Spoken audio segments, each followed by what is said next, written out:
Hello, Radhe Radhe दोस्तों। और आपका स्वागत है आपके अपने channel Pooja mom and beauty blog में। तो आज की वीडियो मैं लेके आई हूँ आप लोगों के लिए कि आप लड्डू गोपाल को भोग कैसे लगाएं, कितने बार लगाएं और किस विधि से लगाएं और जिस प्रकार से आपको अद्भुत फलों की प्राप्ति हो। तो लड्डू गोपाल को आप पहला भोग उनको सुबह उठते ही लगाएं। सुबह उठने का मतलब ये नहीं कि आप उन्हें ब्रह्म मुहूर्त में 4-5 बजे उठाकर उन्हें भोग लगा दें। आप आराम से 6-7 बजे उठाइए और भोग लगाने से पहले घंटी ज़रूर बजाइएगा उनको उठाने के लिए। और उन्हें लाड प्यार से उठा के फिर सबसे पहले भोग उन्हें आप दूध का दीजिए, दूध का भोग लगा दीजिए। फिर दूध का गिलास उनके पास थोड़ी देर के लिए रखा रहने दीजिए। फिर आप नहा धो के दूसरा भोग माधव को दीजिएगा। दूसरे भोग में आप दूध दे दीजिए और नहा धो के आप दूसरा भोग दे दीजिए। और दूसरा भोग में आप दूध, माखन, मिश्री और लड्डू या सीज़नल फल, जो भी फल आते हैं आपके घर में, वो आप उनका भोग लगा सकती हैं। और जैसे जो आप भोग लगाती हैं दूध का, उस दूध को आप चाय में इस्तेमाल कर सकती हैं अपने। और जो भी आपने प्रसाद चढ़ाया उसे सब में बाँट सकती हैं। और जैसे कि आप जो हैं मतलब जैसे लड्डू का भोग है, आप जहाँ तक हो उसे ज़रूर लगाइए। माधव को लड्डू बहुत पसंद होते हैं, इसलिए आप ऐसा भी कर सकती हैं कि आप लड्डू बनाकर रख लीजिए और उसी में से एक लड्डू का रोज़ भोग उनको लगा सकती हैं। तो ये दूसरा भोग हो गया। और जैसे कि दोपहर का भोग, दोपहर में आप जो भी खाना बनाती हैं आप उसका भोग लगा दीजिए। आप सब कुछ भोग लगा सकती हैं, जैसे दाल, चावल, रोटी, खीरा, जो भी आपके घर में बना है, बस लहसुन प्याज का प्रयोग उसमें ना किया गया हो। तो आप इस विधि से भोग लगाइए। और भोग लगाते समय घंटी ज़रूर बजाइएगा, क्योंकि एक कथा भी है ना कि जब भगवान जी भोग लगाते हैं तो घंटी का बजना ज़रूरी होता है और संग में पर्दा भी ज़रूर डालें। और जो भी खाने का भोग लगाएं तो आप थोड़ी देर के लिए मतलब रखा रहने दें, तुरंत मत हटाइए, 8-10 मिनट रखा रहने दें आराम से। तो इस प्रकार से आप भोग लगाइए। तो इस प्रकार से भोग लगाने से हमारे माधव बहुत प्रसन्न होते हैं। और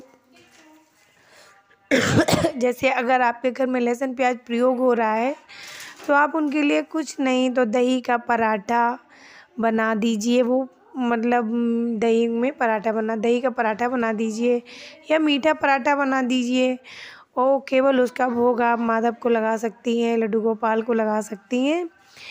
और दोपहर में उनको थोड़ी देर आराम भी ज़रूर कराइए। आराम कराने के बाद जैसे शाम हो जाती है ना, तो अपने लोग भी चाय नाश्ता करते हैं, ऐसे माधव के लिए भी आप जैसे कि दूध है थोड़ा सा, मतलब दूध और चिप्स, बिस्कुट जो भी है अवेलेबल, आप उसका भोग शाम के टाइम उनको लगाइए। और उनका जैसे कि थोड़ा सा मुँह पोंछ के, जैसे शाम के टाइम सभी लोग तैयार होते हैं, थोड़ा सा फ्रेश होते हैं, ऐसे माधव को भी फ्रेश करा के आप उनको दूध का, चिप्स का या बिस्कुट का, टोस्ट का, जो भी आप भोग लगाना चाहें आप उनको भोग लगा सकती हैं। इस प्रकार से भोग लगाइए तो आप खुद देखेंगे आपके जीवन में बहुत अच्छे फल आपको प्राप्त होंगे। और फिर रात्रि के शयन के टाइम पे भी आप भोग लगाइए।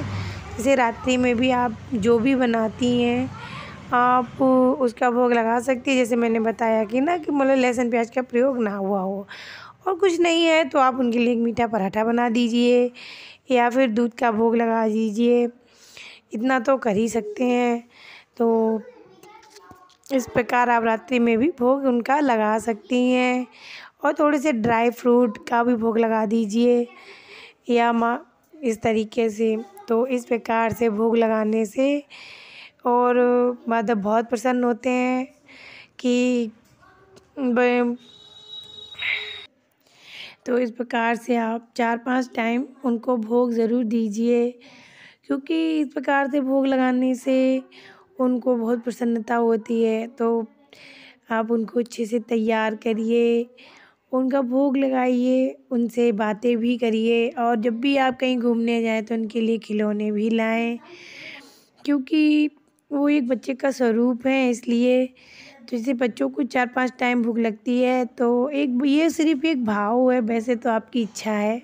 आप अपने घर में जितना भी कर पाएँ आप उतना कीजिए। माधव तो जैसे कि चाहे जैसे भी आप कर पाएँ बस मन से कीजिए। बड़ी बात ये होती है कि आप किस तरह से कर रहे हैं, कैसे कर रहे हैं और किस भावना से कर रहे हैं, मायने ये रखते हैं। माधव विधि विधान तो अपने यहाँ कर सकते हैं तो करिए, नहीं कर सकते हैं तो हमारे माधव तो बस भाव के भूखे हैं। अगर आप उनसे भोग लगाना चाहते हैं, बड़ी बात ये है तो इस प्रकार से आप इसे भोग ज़रूर लगाइए। जैसे कि सुबह उठते लगाइए, फिर नहाने के बाद भी उनका भोग लगाइए, दोपहर में लगाइए और शाम के टाइम और रात्रि के शयन में भी आप उनका भोग ज़रूर लगाएँ।